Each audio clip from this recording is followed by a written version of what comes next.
Selamat pagi Bu, saya Tiara Ananda Pardusi dari NIM 423240118, Prodi D3 Teknologi Informasi. Di sini saya akan menjelaskan hasil analisis saya pada 13 karakteristik dokumen PA kakak tingkat kami.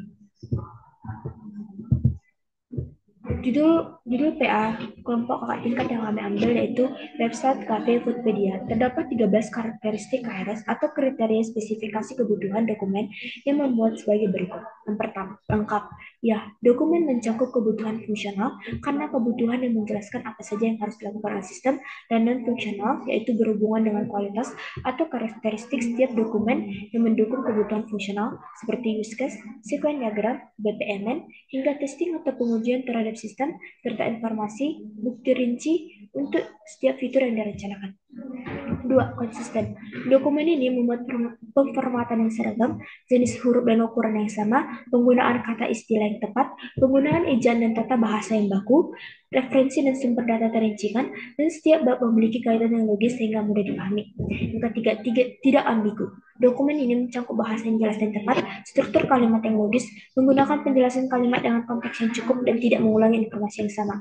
Empat, dapat dilacak. Dokumen ini dapat dilacak karena memberikan nomor dokumen dan kode referensi, memberikan informasi atau referensi setiap data yang diambil, memberikan informasi dasar dokumen seperti tanggal pembuatan atau penulisan data, dan adanya akses informasi yang dapat diakses melalui situs web.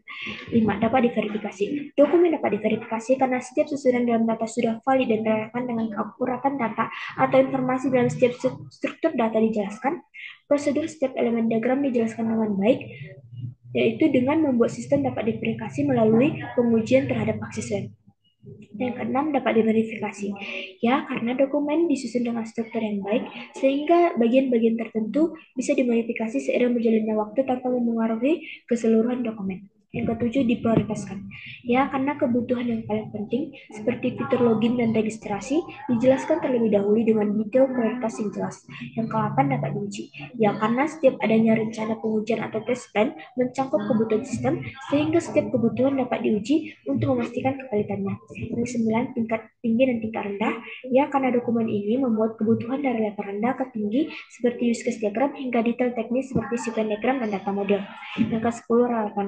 Dokumen ini mencakup konteks yang tepat sesuai dengan kebutuhan pengguna atau informasi yang disediakan sesuai dengan apa yang dibutuhkan user, yaitu untuk memesan makanan atau minuman melalui sistem atau aplikasi, dan formatnya sesuai atau spesifikasi terfokus pada isu atau rencana yang dibangun.